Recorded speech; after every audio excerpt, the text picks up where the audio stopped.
कहते हैं हर एक रत्न और पत्थर हर किसी के लिए लकी साबित नहीं होते। ये सूट कर जाएं तो सब अच्छा, वरना बुरा ही बुरा होता है। ऐसी बातें सुनने में अंधविश्वास को बढ़ावा देने वाली लग सकती हैं, लेकिन हमारे इतिहास में इन्हीं रत्नों और कीमती पत्थरों से जुड़ी ऐसी बहुत सी घटनाएं घट चुकी हैं जिन्हें महज संयोग या इत्तेफाक कहकर नजरअंदाज नहीं किया जा सकता है, क्योंकि इत्तेफाक कभी कभी होते हैं, बार बार नहीं।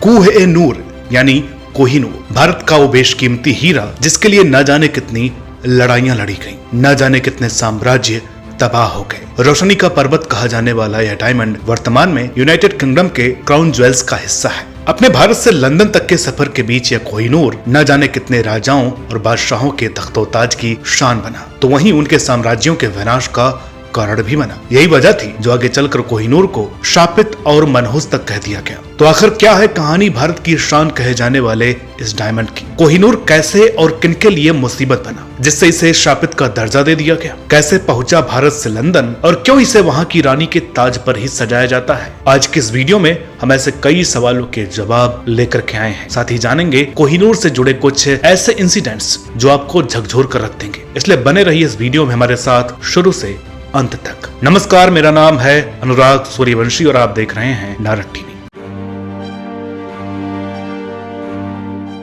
दुनिया भर के लिए कौतूहल बना कोहिनूर वर्तमान आंध्र प्रदेश के गुंटूर जिले में स्थित गोलकुंडा की खदान से प्राप्त हुआ था। कृष्णा नदी के इस खान से दरियाए नूर और नूर उन ऐन जैसे कई बड़े डायमंड मिले हैं। हालांकि जो रुतबा कोहिनूर को मिला उतना किसी को नहीं मिल सका। कोहिनूर एक डी रंग का यानी रंगहीन डायमंड है जिसका अपना कोई कलर नहीं है। ज्वेल्स ब्रिटेन का मानना है कि साल 1655 के आसपास कोहिनूर की खोज हुई थी, तब इसका वजन 787 कैरेट था। हालांकि बहुत से इतिहासकारों का कहना है कि जब पहली बार इसका खनन किया गया था तो मूल रूप से इसका वजन 186 कैरेट था। 20वीं शताब्दी की शुरुआत में इस डायमंड को उसके वर्तमान वजन 105.6 कैरेट तक काट दिया गया था। बताया जाता है कि साल 1911 में लंदन के मशहूर जौहरी जोसेफ एस्चर की देखरेख में कोहिनूर को 186 कैरेट से घटाकर 105.8 कैरेट कर दिया गया था। वहीं वर्तमान में इस डायमंड की वैल्यू की बात करें तो यह लगभग $200 मिलियन आंकी गई है।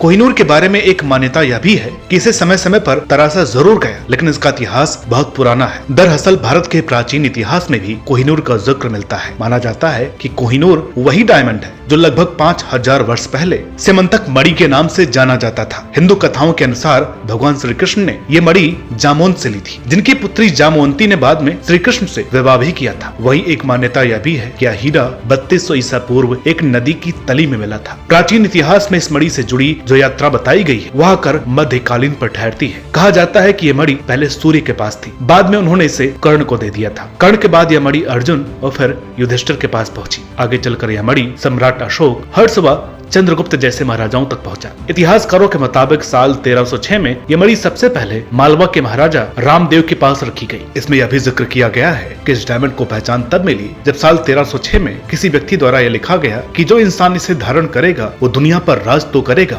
लेकिन इसके साथ ही उसका बुरा वक्त भी शुरू हो जाएगा। हालांकि वह व्यक्ति कौन था और ऐसा लिखने के पीछे उसका मकसद क्या था या तो कोई नहीं बता सका। तो आइए अब चलते हैं कोहिनूर के असली सफर पर। कोहिनूर जिसके पास पहुंचा उसे बर्बाद कर दिया और इसी अंजाम के डर से ब्रिटेन की महारानी ने इसकी काट छाट भी करवाई थी। लेकिन महारानी का भले ही कुछ न बिगड़ा हो, ब्रिटिश साम्राज्य का धीरे धीरे ही सही पतन तो हो ही गया। इससे पहले बाबर और हुमायूं दोनों ने ही अपनी बायोग्राफी में इस डायमंड की उत्पत्ति को लेकर के लिखा है। उनके मुताबिक यह हीरा पहले ग्वालियर के कछवाहा शासकों के पास था, जिनसे होते हुए यह तोमर राजाओं के पास पहुंचा। बस यहीं से शुरू होती है तबाही और बर्बादी की कहानियां। अंतिम तोमर विक्रमादित्य को सिकंदर लोदी ने हराकर अपने साथ दिल्ली में बंदी बना करके रखा था। हालांकि जल्द ही मुगलों ने लोधी पर आक्रमण कर उसे हरा दिया और बंदी बने विक्रमादित्य की संपत्ति भी लूट ली।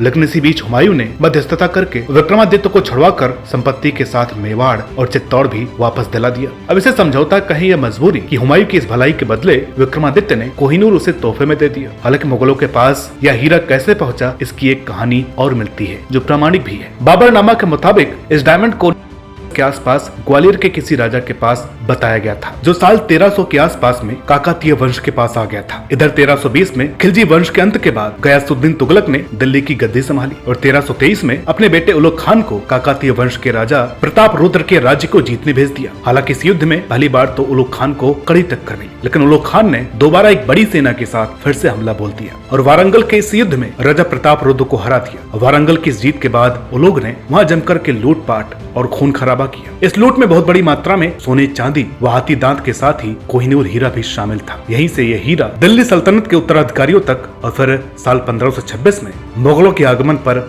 उनके हाथ लगा। बाबर ने इसका जिक्र अपने बाबरनामा में भी किया है। बाबर ने इस हीरे की वैल्यू कुछ इस तरह से बताई थी कि ये हीरा इतना कीमती है कि इससे पूरी दुनिया के लोगों को 2-3 दिन तक भरपेट भोजन कराया जा सकता है। हालांकि यह हीरा जिसके पास भी पहुंचा, शुरुआत में उसका परचम तो खूब लहराया, लेकिन उसका अंत बुरा हुआ। हुमायूं की कम उम्र में ही मौत के बाद उसके पुत्र अकबर ने कोहिनूर कभी अपने पास नहीं रखा, इसलिए बाद में वह सीधा शाहजहां के खजाने में जा पहुंचा। शाहजहां ने कोहिनूर हीरे को अपने मयूर सिंहासन में जड़वाया, जिसके बाद उसकी बर्बादी के दिन शुरू हो गए। पहले शाहजहां ने अपनी पत्नी को खोया, फिर उसके बेटे ने ही नजरबंद करके सत्ता अपने हाथों में ले ली। बहरहाल कई राजा महाराजा बादशाह आते जाते रहे, लेकिन कोहिनूर का अपना खेल जारी रहा। इसी क्रम में 1739 में भारत में लूटपाट के इरादे से आए नादिर शाह ने उस वक्त के मुगल शासक मोहम्मद शाह को हराकर दिल्ली पर जीत के साथ ही उस हीरे को कब्जे में ले लिया। इतिहासकार विलियम डॉलरम्पल और अनीता आनंद ने कोहिनूर के इतिहास पर एक अलग रिसर्च की और कई सनसनीखेज खुलासे किए। डॉलरम्पल का कहना है कि मैंने मुगल रत्नों के विशेषज्ञों से बातचीत कर अपने शोध की शुरुआत की। उनमें से अधिकतर की राय थी कि कोहिनूर के इतिहास के बारे में जो आम बातें प्रचलित हैं, वो सही नहीं है। नादिर शाह के पास जाने के बाद ही कोहिनूर पर पहली बार लोगों का ध्यान गया। कोहिनूर नादिर शाह के हाथ कैसे आया, इसके पीछे भी एक दिलचस्प कहानी है। इतिहासकार थियो मेटकॉफ लिखते हैं कि दिल्ली दरबार की एक नर्तकी नूरबाई ने नादिर शाह से मुखबरी की और बताया कि मोहम्मद शाह ने अपनी पगड़ी में कोहिनूर को छिपा रखा है। नादिर शाह भारत में लूटपाट करने ही आया था और उसे गद्दी से कोई लेना देना नहीं था। उसने दिल्ली में भीषण लूटपाट मचाई, लेकिन मोहम्मद शाह से दिल्ली की गद्दी नहीं छीनी थी। जब नादिर शाह को हीरे के बारे में पता चला तो उसने मोहम्मद शाह से कहा, क्या ये दोस्ती की खातिर हम अपनी पगड़ियां आपस में बदल ले। मोहम्मद शाह की मजबूरी थी, उसे शर्त माननी ही पड़ी। इस तरह कोहिनूर नादिर शाह के हाथ में आया। जब उसने पहली बार कोहिनूर को देखा तो देखता ही रह गया। नादिर शाह ने इसकी भव्यता और खूबसूरती देखकर उसे कुहे-ए-नूर यानी रोशनी का पहाड़ नाम दिया। धीरे धीरे इसका नाम थोड़ा और बदला और इसे कोहिनूर के नाम से जाना जाने लगा। नादिर शाह कोहिनूर को अपने साथ पर्शिया तो ले गया, लेकिन वापसी के ठीक 8 साल बाद 1747 में उसकी हत्या कर दी गई। उसकी हत्या के बाद यह हीरा उसके अफगान अंगरक्षक अहमद शाह अब्दाली के पास आया, लेकिन कोहिनूर ने अपना असर वहां भी दिखाया और उसकी भी सत्ता उसके हाथ से चली गई। 1813 में अहमद शाह जान बचाकर पंजाब पहुंचा और कोहिनूर राजा रंजीत सिंह को सौंप दिया। इतिहासकारों के मुताबिक महाराजा रंजीत सिंह कोहिनूर को दिवाली, दशहरे और बड़े त्योहारों के मौके पर अपनी बाह में बांध करके निकलते थे। इसके अलावा जब भी कोई ब्रिटिश अफसर उनके दरबार में आता था तो उसको ये हीरा खास तौर से दिखाया जाता था। रंजीत सिंह जब भी मुल्तान, पेशावर या दूसरे शहरों के दौरे पर जाते थे, कोहिनूर उनके साथ जाता था। हालांकि राजा रंजीत सिंह की भी जल्दी ही मौत हो गई, जिसके बाद गद्दी को लेकर काफी संघर्ष हुआ और साल 1843 में उनके 5 वर्षीय बेटे दलीप सिंह को पंजाब का राजा बनाया गया। लेकिन पंजाब की सत्ता बहुत दिनों तक उनके हाथों में कायम न रह सकी और इसके बाद दूसरे एंग्लो सिख युद्ध में अंग्रेजों की जीत के बाद उनके साम्राज्य और कोहिनूर पर अंग्रेजों का कब्जा हो गया। इस युद्ध के बाद दलीप सिंह को उनकी मां से अलग कर एक अंग्रेजी दंपत्ति के साथ रहने के लिए फतेहगढ़ भेज दिया गया।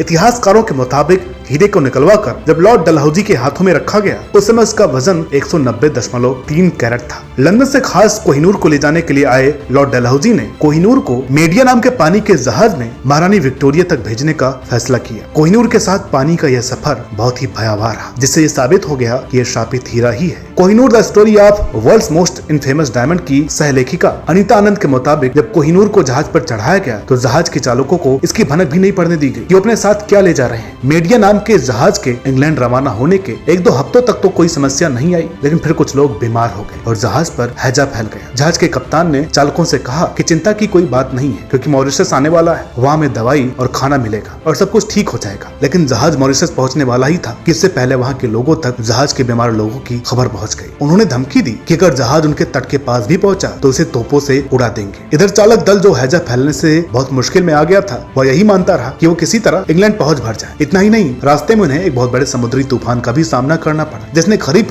जहाज को 2 हिस्सों में तोड़ दिया। खैर जब आखिरकार वो इंग्लैंड पहुंचे तब जाकर उन्हें पता चला कि वो अपने साथ कोहिनूर ला रहे थे और शायद इसी वजह से उन्हें इतनी मुसीबत का सामना करना पड़ा। बहरहाल जब कोहिनूर लंदन पहुंचा तो उसे क्रिस्टल पैलेस में ब्रिटेन की जनता के सामने 3 साल के बाद लाया गया, जिसे देखने के लिए लोगों का हुजूम लग गया। इस घटना को लेकर द टाइम्स ने लिखा था कि लंदन में इससे पहले लोगों का इतना बड़ा जमावड़ा कभी नहीं देखा गया। जबकि प्रदर्शनी शुरू हुई तो लगातार बूंदाबांदी हो रही थी। यह हीरा तब ब्रिटिश शासन की ताकत का प्रतीक बन गया था और ब्रिटेन की फौजी ताकत के बढ़ते असर को भी दिखाता था। हालांकि ताकत बढ़ी या घटी, अंग्रेजी साम्राज्य के अंजाम के बारे में तो आप सभी जानते ही हैं।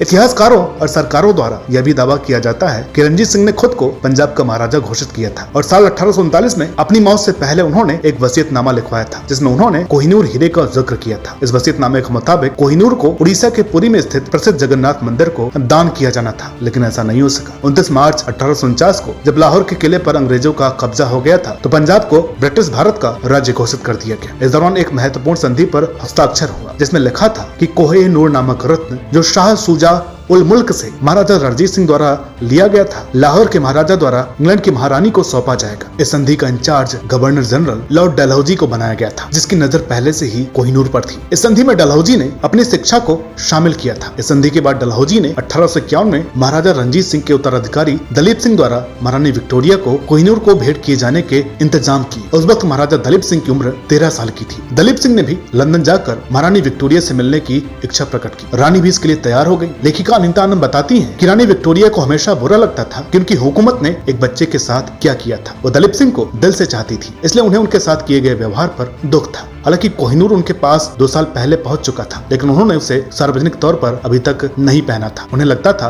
कि अगर दलीप सिंह ने इसे देखा तो उसके बारे में क्या सोचेगा। बहरहाल दलीप सिंह वहां पहुंचे और रानी ने उस जमाने के एक मशहूर चित्रकार फ्रांस जेवर विंटरहोल्टर से दलीप सिंह का एक चित्र बनाने के लिए कहा, जिसे वो अपने महल में लगाना चाहती थी। जब दलीप सिंह बकिंगम पैलेस के व्हाइट ड्राइंग रूम में मंच पर खड़े हुए अपना चित्र बनवा रहे थे तो रानी ने उसी दौरान एक सैनिक को बुला करके एक बक्सा लाने के लिए कहा, जिसमें कोहिनूर रखा हुआ था। रानी ने दलीप सिंह से कहा कि मैं आपको एक चीज दिखाना चाहती हूँ। दलीप सिंह ने कोहिनूर को देखते ही अपने हाथों में उठा लिया और खिड़की के पास ले जा करके धूप में देखा। उन्हें इस बात का झटका लगा कि इस कोहिनूर की शक्ल पूरी तरह से बदल चुकी थी और उसे काटा जा चुका था। अब कोहिनूर वो कोहिनूर नहीं रह गया था जिसे दलीप सिंह उस समय पहना करते थे जब वो पंजाब के महाराजा हुआ करते थे। थोड़ी देर तक कोहिनूर को देखते रहने के बाद दलीप सिंह ने महारानी से कहा, योर मैजेस्टी, मेरे लिए बहुत सम्मान की बात है कि मैं यह हीरा आपको तोहफे में दूं। जिसके बाद विक्टोरिया ने वो हीरा उनसे लिया और अपनी मृत्यु तक लगातार उसे पहने रखा। यह कहानी कितनी सच्ची है ये तो इतिहासकार ही जाने, लेकिन कोहिनूर शापित हो सकता है, इसका डर इंग्लैंड की महारानी को भी था। तभी तो उन्होंने इस हीरे के श्राप से बचने के लिए यह वसीयत बनाई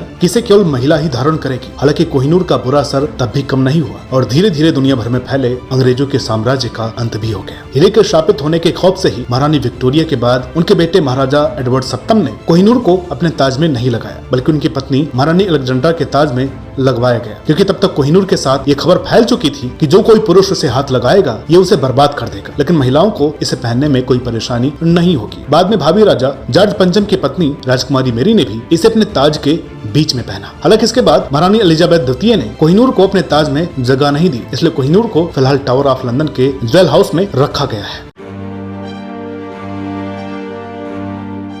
हाल ही में एक आरटीआई के जवाब में इस बात का खुलासा हुआ है कि कोहिनूर को भारत वापस नहीं लाया जा सकता है, जो कि काफी निराशाजनक है। दरअसल इसके लिए 43 साल पुराने antics and art treasure act 1972 का हवाला दिया गया। इस नियम के तहत वो प्राचीन वस्तुएं देश में वापस नहीं लाई जा सकती हैं जो आजादी के पहले बाहर गई थी। वहीं संस्कृति मंत्रालय ने एक आरटीआई के जवाब में बताया है कि 1972 के एक्ट के तहत भारतीय पुरातत्व विभाग केवल उन प्राचीन चीजों की वापसी के लिए कदम उठा सकता है जो गैर कानूनी तरीके से देश से बाहर ले जाई गई हैं। क्योंकि कोहिनूर का मामला आजादी से पहले का है, इसलिए विभाग इस संबंध में कुछ नहीं कर सकता है। इसके अलावा पुरातत्व विभाग के पास ऐसे सामानों की कोई भी सूची नहीं है। दोस्तों, कोहिनूर भारत आता है या नहीं ये एक अलग मसला है, लेकिन उसके आकार को पहले से छोटा कर उसकी भव्यता को जिस तरह से कम कर दिया गया है वह काफी निराशाजनक है। कहते हैं कि कोई भी पत्थर और रत्न सही हाथों में हो तो वो फायदा पहुंचाता है। तो हो सकता है भारत आने से उस पर लगा शापित का कलंक भी मिट जाए, क्योंकि इस बार कोहिनूर किसी लूट में नहीं बल्कि अपनी सही जगह पर वापस पहुंच जाएगा। तो दोस्तों, हमें उम्मीद है कि कोहिनूर और कोहिनूर के शापित होने की स्टोरी को आपने जरूर पसंद किया होगा। वीडियो के बारे में अपनी राय कमेंट्स करके जरूर बताएं। वीडियो अच्छी लगी हो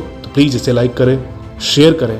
चैनल पर नए हैं तो प्लीज इसे सब्सक्राइब करना ना भूलें। मिलते हैं आपसे अगली वीडियो में एक और नई दिलचस्प कहानी के साथ। तब तक के लिए नमस्कार।